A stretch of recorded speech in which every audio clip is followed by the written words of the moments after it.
Bem-vindos à nossa quinta aula da disciplina de História dos Estados Unidos, nossa sétima videoaula. Na semana passada nós falamos sobre guerra civil, sobre as transformações da sociedade americana na era jacksoniana, na era jeffersoniana, de como isso acarretou num processo que levou à guerra civil. Tratamos também de aspectos relacionados à guerra em si, as batalhas, os conflitos, os principais confrontos, os nomes dos principais generais, suas estratégias e, enfim, chegamos no ano de 1865, quando a guerra finalmente encontrou um término, com a assinatura do Tratado de Appomattox em abril de 1865, dias antes do assassinato de Abraham Lincoln. Hoje daremos continuidade de onde paramos e seremos conduzidos por três eixos que vão nos ajudar a contar a história dos Estados Unidos no resto do século XIX. Quais são esses eixos? A reconstrução, a expansão e a industrialização. No primeiro momento vamos falar sobre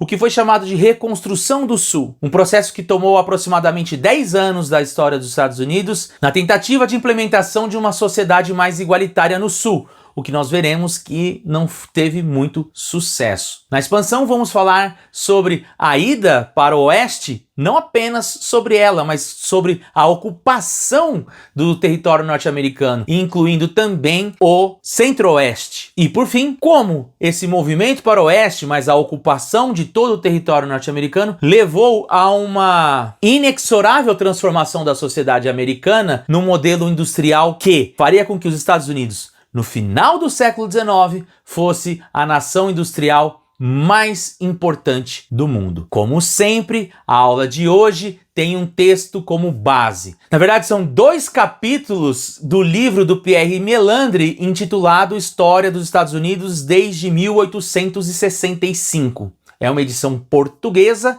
e os capítulos que nós vamos tratar são o Desígnio Evidente e a Industrialização e o capítulo Transformações Sociais e Políticas de Negócios.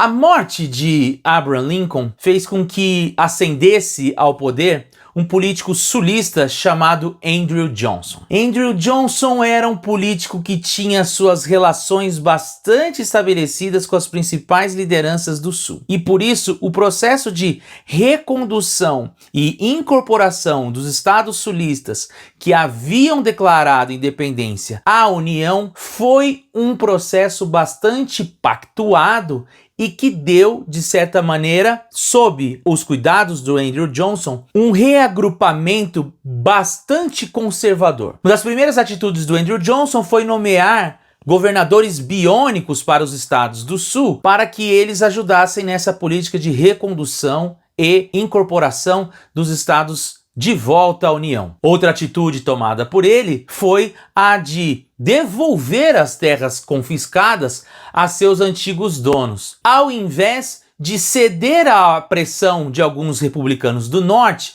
de que essas terras deveriam ser dadas aos escravos, agora libertos, transformando-os em pequenos trabalhadores livres que teriam a condição de cuidar da sua própria terra. Isso seria um fator primordial para que esses sujeitos não dependessem de outros para o seu próprio sustento e começassem a desenvolver atividades de fato livres. No entanto, não foi o que aconteceu. Não apenas as terras retornaram aos antigos donos, mas também agora os escravos libertos, os homens negros e mulheres negras livres, tiveram que retornar a essas terras agora na condição de colonos. Ou seja, recebiam uma pequena casa, recebiam acesso às ferramentas, mas tinham que pagar por isso. O que fez com que muitos deles acabassem se endividando com os seus antigos senhores.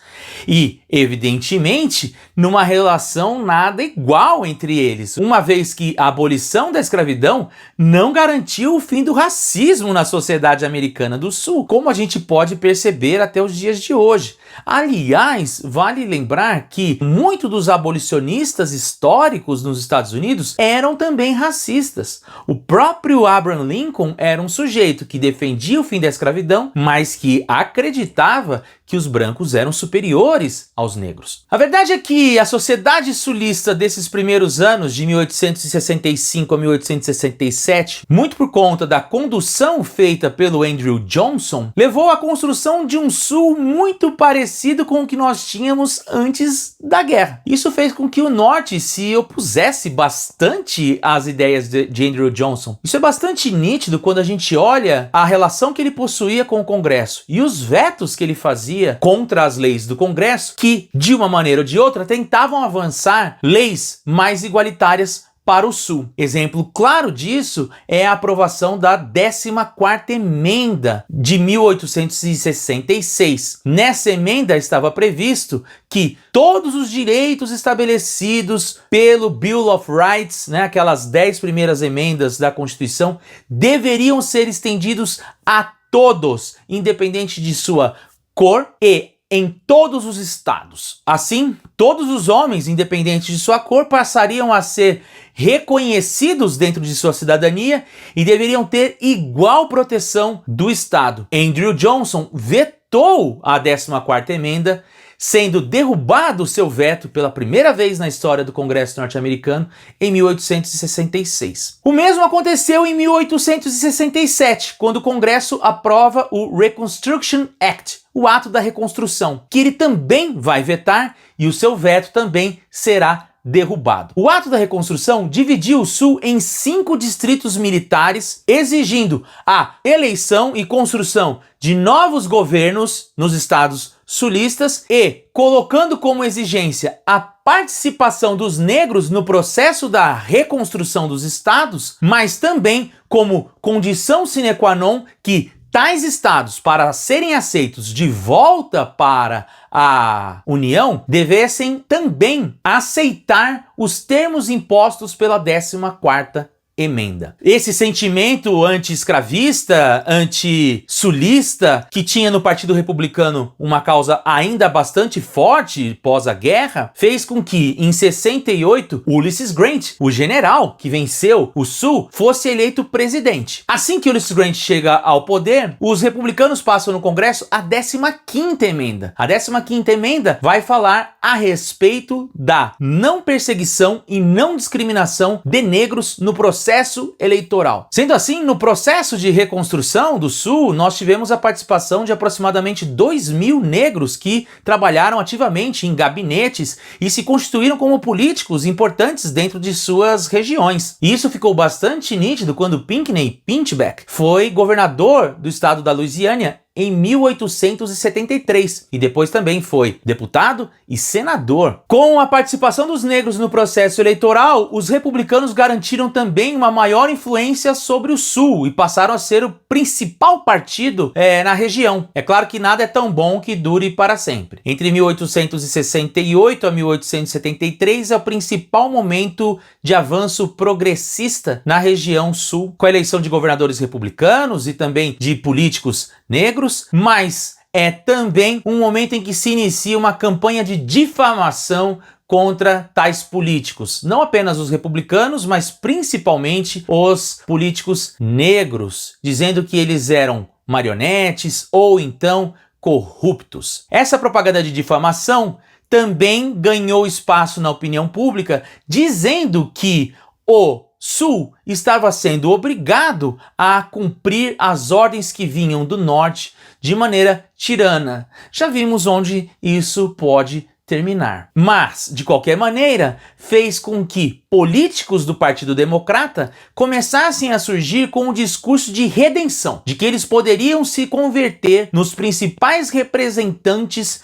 dos sulistas para redimir o povo daquela região da tirania imposta pelo Norte. E é assim que eles vão conseguindo construir uma maioria paulatina que os leva a possuir maioria no Congresso em 1876. Esse é um ano de uma eleição bastante disputada para a presidência e que leva o presidente eleito naquele momento, Rutherford Hayes, a ceder às pressões do Congresso e a colocar fim no processo de reconstrução, devolvendo o poder aos democratas e aos antigos senhores de escravos. Não demoraria para que o Congresso aprovasse leis que devolvesse aos estados a autonomia para delimitar quais direitos poderiam ou não ser estendidos aos cidadãos, que vai ser consagrado naquilo que foi chamada de Leis Jim Crow, que, de maneira concreta, restabeleceu a desigualdade entre negros e brancos, principalmente nas regiões sulistas, no que tange não apenas ao trabalho, mas também ao acesso aos seus direitos, entre eles a educação. A reconstrução perde força na opinião pública não apenas no sul, mas também no norte.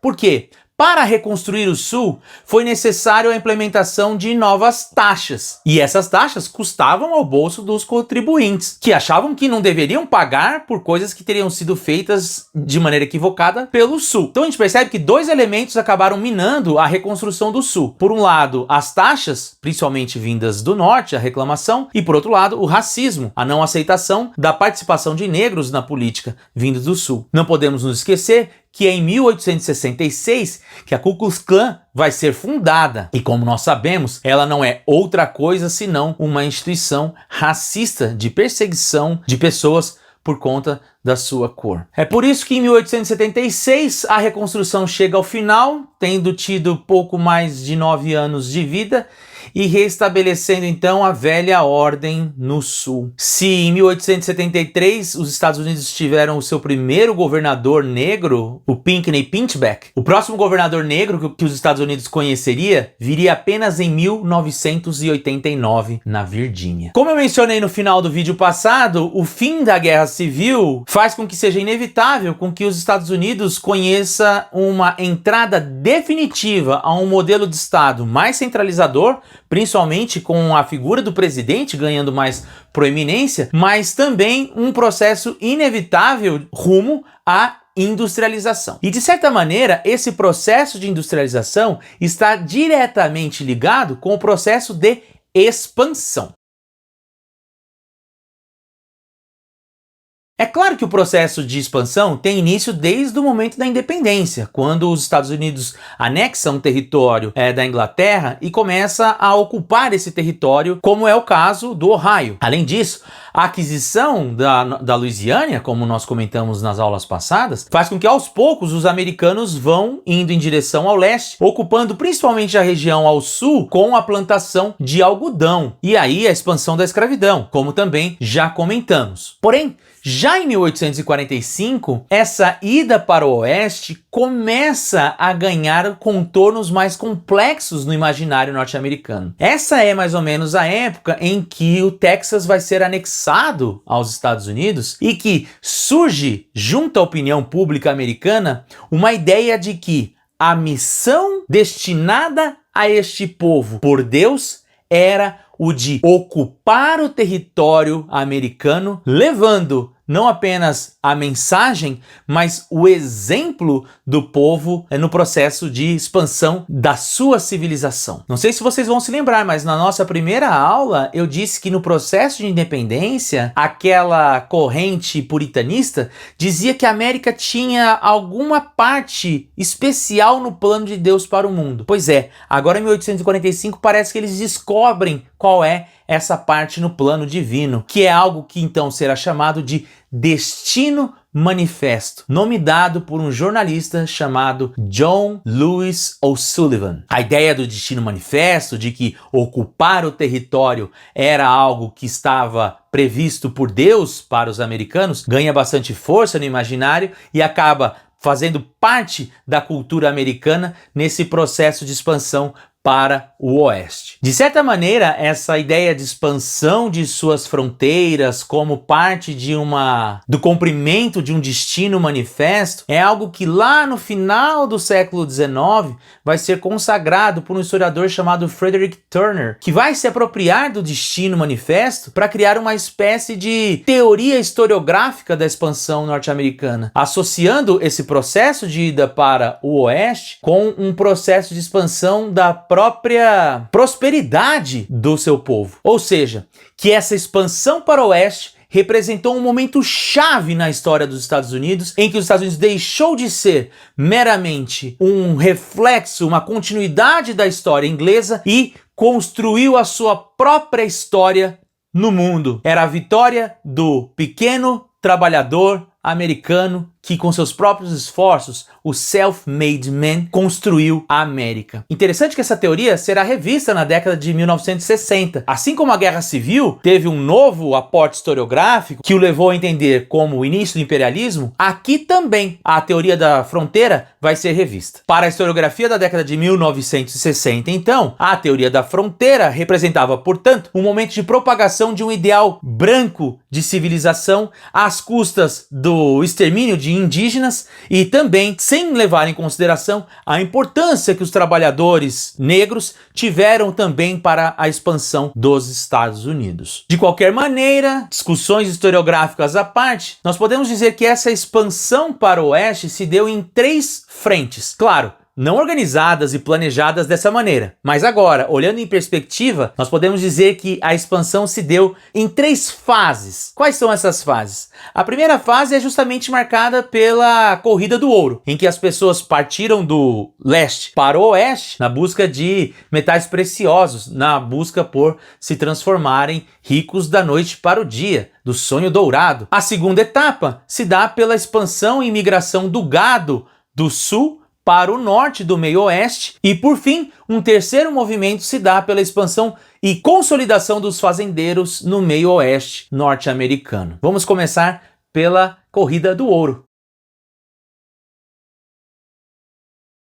Conforme eu já comentei em outras aulas, a Corrida do Ouro tem o seu início em 1848 com a ida para a Califórnia, o que vai resultar no surgimento da cidade de São Francisco, mas também na organização do estado da Califórnia. Porém, diferente do que se criou de expectativa, a Califórnia não foi tão lucrativa quanto se esperava. De qualquer maneira, o estabelecimento dessas pessoas nessa localidade exigiu o desenvolvimento de um comércio e de uma infraestrutura para recebê-los. Uma vez que essas pessoas passavam o dia inteiro trabalhando com mineração, elas precisavam comprar ferramentas, se alimentar, se divertir e tudo mais. O que levou então ao surgimento de pequenas fazendas que passaram a produzir alimentos e também pequenos comércios, pequenos saloons que se desenvolveram para atender essas pessoas. Não à toa, São Francisco, em 1870, já vai aparecer como uma das cidades mais populosas dos Estados Unidos e vai permanecer como a única mais populosa da costa oeste durante todo o século XIX. 10 anos de exploração da Califórnia e o insucesso de muitas famílias que não conseguiram realizar o seu sonho dourado fazem com que elas deem um passo atrás em direção ao leste, mais especificamente ao estado do Colorado, uma vez que lá se descobre também novas minas de ouro. Isso em 1859. Sendo assim, a região das Rochosas, no Colorado, será ocupada e um processo semelhante que nós vimos acontecer na Califórnia acontece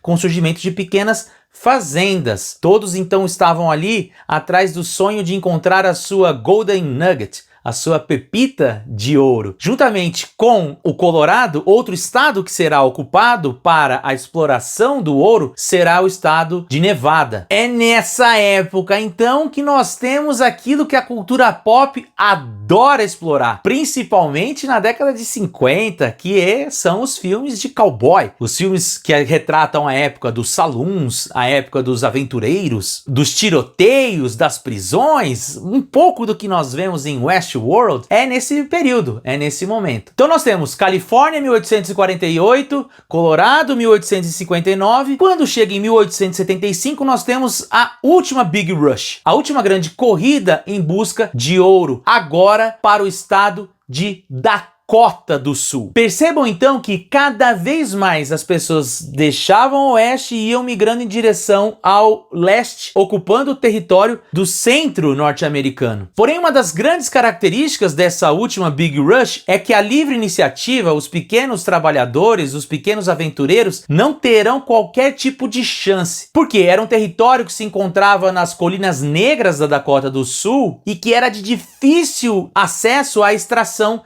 dos minérios, tanto prata quanto ouro. Apenas quem tivesse acesso a maquinário conseguia fazer essa extração. Não preciso nem dizer, nós estamos falando de empresas, né? Então, empresas que passam a lucrar bastante com a extração desse minério nessa região. Ou seja, o deslocamento de pessoas pelas planícies norte-americanas levou à necessidade do desenvolvimento de uma rede de transporte e comunicação seguras, para além do desenvolvimento de comércios locais e de fazendas, como eu já comentei. A descoberta do ouro no Colorado, na Dakota, fez com que fosse imprescindível a construção de ferrovias que levassem pessoas até lá, mas também todo tipo de maquinário que era necessário para a exploração do ouro. Da mesma forma, o telégrafo acaba se tornando como uma espécie de cordão umbilical da América, que quebra o isolamento das pessoas que viviam naquela região. É preciso que se diga que a expansão da ferrovia nesse território também foi fomentada pelo Estado. Em 1864, uma das estratégias do Abraham Lincoln para acabar com a escravidão, ou melhor dizendo, para tentar minar a força da escravidão nos Estados Unidos, foi o estabelecimento do Homestead Act, que era uma espécie de reforma agrária daquele momento em que ele distribuía terras para colonos que quisessem ocupar o oeste, desde que eles mantivessem a mão de obra livre como sendo a principal força de trabalho nessas localidades. Juntamente com isso, o Homestead Act também facilitou a concessão de terras para companhias ferroviárias, para que elas construíssem então nessas novas terras as suas linhas ferroviárias, as suas ferrovias. Até 1890 já teremos 5 grandes linhas que ligam a região oeste e a região leste dos Estados Unidos, principalmente cidades como Denver, São Francisco, ao Atlântico. Evidentemente que essa expansão da ferrovia e a ocupação das grandes planícies vão levar ao movimento de encontro entre culturas e entre povos, uma vez que essa região do centro-oeste em direção ao oeste norte-americano era a região onde se encontravam os indígenas. Sendo assim, a partir da década de 1860, esse confronto entre indígenas e os americanos começa a se tornar cada vez mais constante em guerras que vão durar aproximadamente 30 anos. Por volta de 1890, a expansão para o oeste já está quase que completamente consolidada, mas também qualquer tipo de resistência indígena. Evidentemente, os confrontos entre indígenas e brancos americanos não se deu apenas neste momento. Historicamente, desde o processo de independência, nós vemos que isso já estava acontecendo. Após a Guerra Civil, isso vai acabar então se tornando uma tônica, que vai se desenvolver de maneira persistente até 1890. Já em 1865, a caça esportiva ao bisão americano nas planícies dos Estados Unidos leva ao conflito de americanos com indígenas da etnia Sioux. E aí nós temos um primeiro dos grandes conflitos que marcam essa época. Este conflito, localizado na Dakota do Sul, faz com que o Congresso, em 1867, crie naquela região 2 pequenas reservas indígenas, alocando esses sujeitos, esses indivíduos, essas comunidades, para regiões controladas pelo Estado. O que vai fazer com que em 1871 a condição do nativo seja revista. Até então eles eram vistos como nações estrangeiras e muito dessa relação deveria se dar por meio de tratados internacionais. Em 71, o Congresso passa a entender o indígena como uma nação doméstica. Caberia ao exército fazer a incorporação desses indígenas à sociedade norte-americana de maneira pacífica. É claro que essa relação com o exército não foi amistosa como previa o Congresso. É por isso que no período de 1871 a 1876 nós vamos ter a ocorrência de 14 conflitos entre a tropa do exército oficial dos Estados Unidos contra comunidades indígenas. A resistência dos Apaches, por exemplo, iria durar 30 anos. A rendição de Touro Sentado em 1881 e a rendição de Jerônimo homônimo em 1886 marcam o fim dessa resistência. Dois personagens icônicos e que por conta disso fazem com que nós reconheçamos nas suas ações, nas suas rendições, o fim desse processo de resistência indígena. Com as ferrovias se alastrando pelo continente, sem mais a presença indígena para atrapalhar, o espaço do Centro-Oeste ficou livre para a ocupação do território para a criação do gado.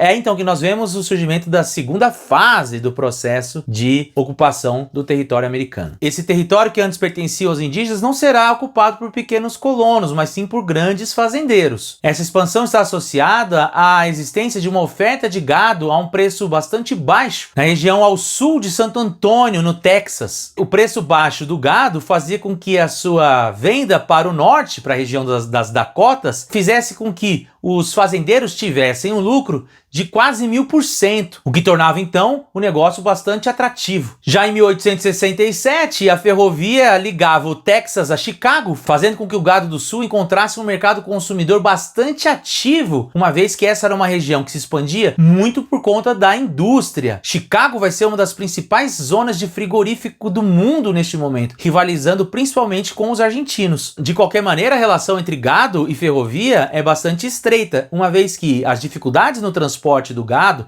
para atravessar todo o centro-oeste americano para ir às regiões das Dakotas ou até mesmo de Chicago, fez com que a criação de gado se desse em volta das ferrovias. E essas terras pertenciam aos donos das ferrovias, o que vai fazer com que seja algo lucrativo também para eles. Aos poucos, a prática da criação do gado se torna uma constante nessa região do centro-oeste, principalmente nos estados como Wyoming, o Novo México, as Dakotas, Montana e o Arizona. Este é o momento que é chamado da Era dos Barões do Gado nos Estados Unidos, que vai durar de 1879 a 1887, quando uma grande nevasca acontece nessa região e acaba fazendo com que todos percam inúmeras cabeças de gados, tenham prejuízos gigantescos, e a criação do gado então nessa região acaba dando espaço para o surgimento de uma outra atividade econômica. Estou falando, portanto, do terceiro momento da nossa expansão e ocupação do território americano, que é justamente a expansão feita por fazendeiros.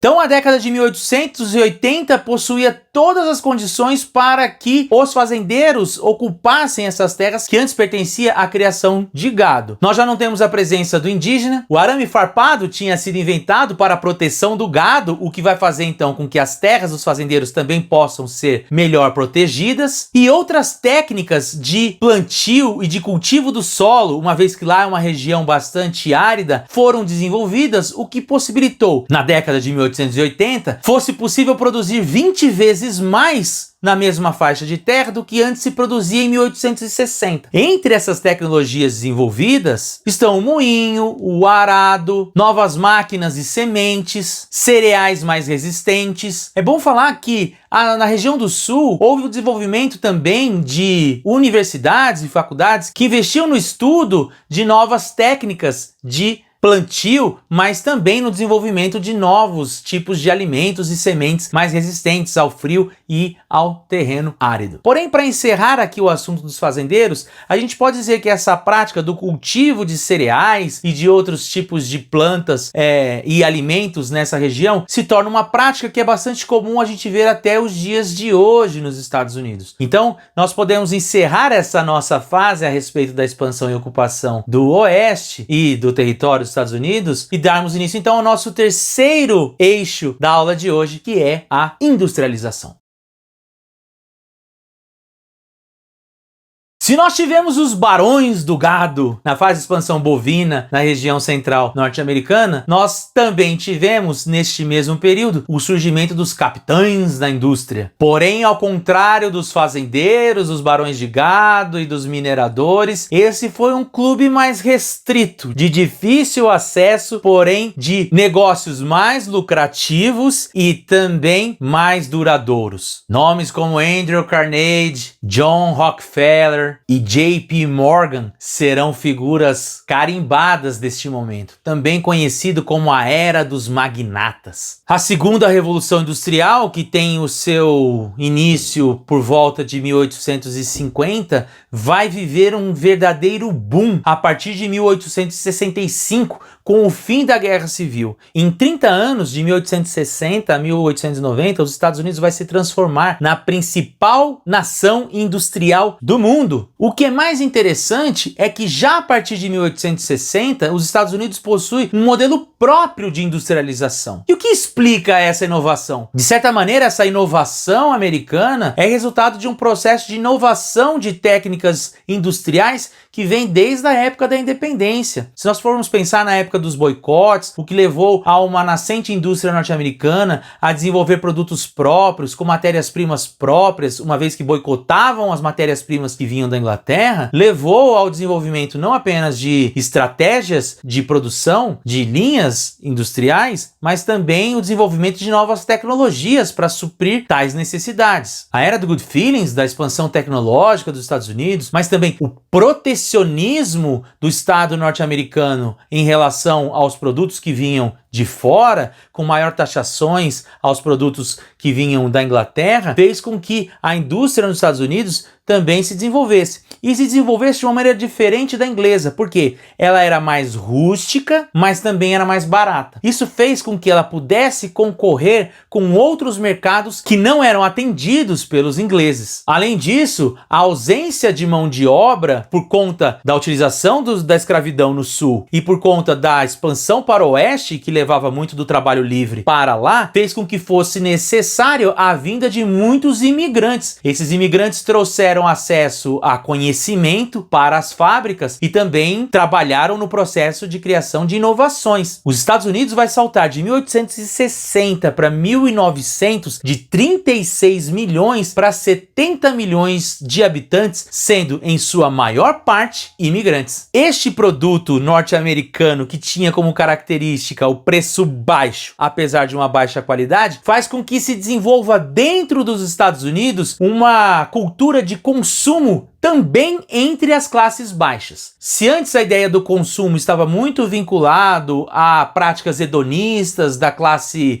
aristocrática, como nós vimos, por exemplo, na questão da Carolina do Sul, essa indústria norte-americana fazia com que a ideia do consumo também fosse acessível ao pequeno trabalhador. E então a existência de um público consumidor mais diverso leva também a uma diversificação na produção e na oferta de mercadorias também diferentes, que vão passar a ser conectados não apenas pelas ferrovias, mas também pelos barcos a vapor. O desenvolvimento dessa sociedade industrial e de sujeitos muito bem sucedidos por conta da indústria, mas que não tinham acesso a terras e nem um estilo de vida aristocrático, vão produzindo no imaginário norte-americano o surgimento da visão do businessman como sendo aquele que concentra o maior prestígio perante a sociedade e também como modelo de virtude. Esse é um período então que vai ser marcado pelo lobby das indústrias, pelos gestores de negócios e pelo banco, principalmente pela figura dos banqueiros. Sendo assim,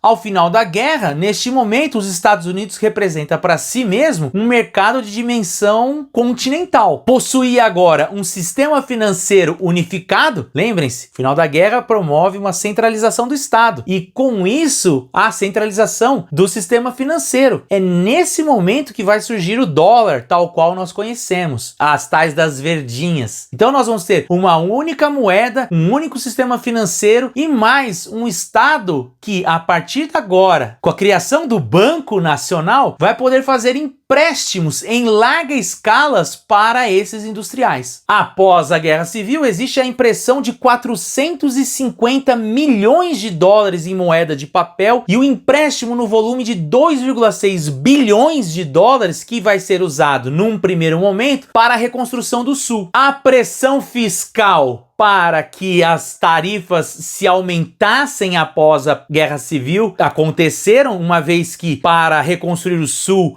era necessário uma indústria mais ativa, fez com que as tarifas voltassem a se elevar neste período e só vão voltar a cair na entrada do século XX. Isso faz com que os lucros dos industriais dentro dos Estados Unidos aumentem para casa de 50%, o que é bastante inusual para a época. Sendo assim, o ponto central que une esses três eixos da aula de hoje é, sem dúvida alguma, as ferrovias. O pós-guerra é um momento de uma aventura industrial e que é bastante caracterizado por conta da expansão ferroviária. A expansão do seu sistema não apenas promoveu o deslocamento de pessoas por todo o continente, fazendo com que os Estados Unidos pudesse ser povoado, mas também articulou toda uma cadeia de produção que fez com que esse crescimento fosse possível. Encorajou a produção do ferro e possibilitou a modernização da indústria, bem como o desenvolvimento da siderúrgica. Essa transformação de uma modernização dos Estados Unidos teve seus reflexos também no campo. A criação de vagões frigoríficos que poderão levar carnes abatidas a distâncias cada vez maiores, permitindo com que Andrew Swift, um criador de gado, pudesse, por meio da criação dos vagões frigoríficos, monopolizar o mercado de carne na América. Da mesma forma, Rockefeller vai usar da estratégia das ferrovias para expandir os seus negócios relacionados ao petróleo. Por quê? Este é um detalhe importante. Essas ferrovias muitas vezes pertenciam a essas indústrias que acabavam alugando o seu espaço para outras companhias fazerem o transporte de pessoas ou de produtos. Detalhe interessante que quando tinha um concorrente desses sujeitos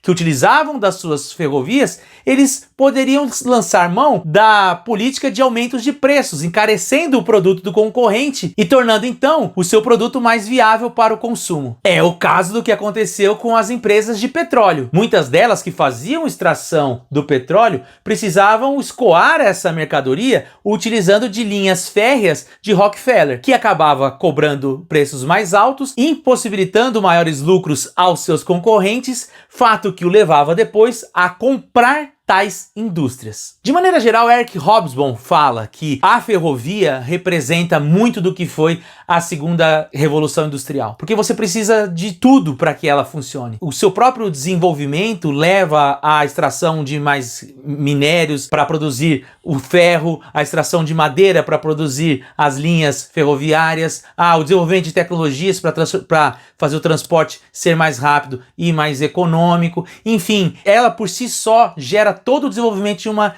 tecnologia e o desenvolvimento de um mercado que se autossustenta. E também vai representar no desenvolvimento de novos recursos de energia, como por exemplo a eletricidade. É nesse momento então que nós vemos surgir a General Electric, que vai representar então essa busca por novas fontes de energia. Uma vez que no primeiro momento a água tinha sido a grande fonte de energia para geração das indústrias, depois a mineração levou ao carvão e agora, por fim, a energia elétrica. Qual que é o grande barato da energia elétrica? É que agora a produção não precisa ser feita mais em locais específicos, próximos aos recursos naturais. Pode ser desenvolvida em outros lugares. Então, quem domina essa tecnologia consegue também, neste momento, ter um monopólio que dá a ele uma vantagem competitiva muito grande diante de outros grupos. Assim como a corrida do ouro era a grande vedete para que as pessoas conseguissem ficar ricas da noite para o dia, o desenvolvimento tecnológico da inteligência humana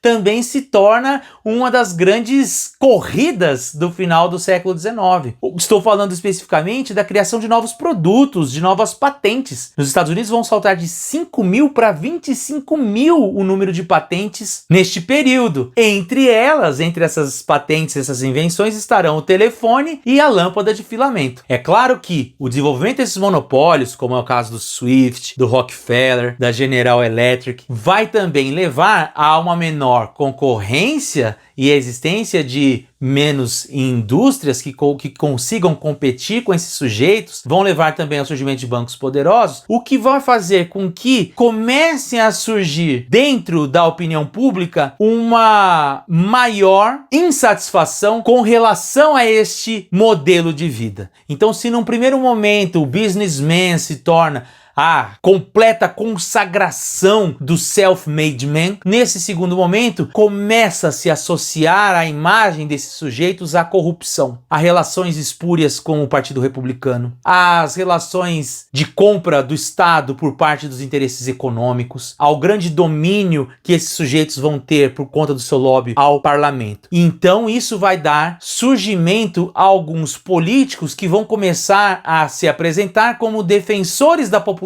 contra esses interesses econômicos poderosos. E, entre eles, os sujeitos que vão ser chamados de presidentes progressistas. Os presidentes progressistas do final do século XIX são sustentados também por legislações e por deputados que também se entendem assim progressistas, que acham que é preciso intervir no mercado para criar regras mais justas de competição. Entre elas estará a lei do truste, conhecida como a Lei Sherman. Ela vai proibir que as indústrias criem monopólios e também vai proibir que empresas de fachada se reúnam em conselhos que têm um sócio majoritário que, no final das contas, é também proprietário de pequenas parcelas dessas empresas e que, ao fim e ao cabo, tem os seus interesses atendidos. Então a Lei Sherman vai proibir a existência do truste, o que vai dar margem ao surgimento das holdings nesse momento. Esses presidentes progressistas não ficaram apenas conhecidos por querer intervir no mercado e criar regras mais justas de competição no início do século XX, final do século XIX, mas ficarão conhecidos por querer interferir também na política externa. É por isso que, a partir de então, esses presidentes progressistas também serão chamados, fora dos Estados Unidos, de presidentes imperialistas, uma vez que seria este o momento em que os Estados Unidos não apenas se interessariam em sua própria economia e na sua própria política, mas também a interferir na vida dos seus vizinhos. Mas isso é assunto para a próxima aula. Por enquanto é isso, um grande abraço e até mais.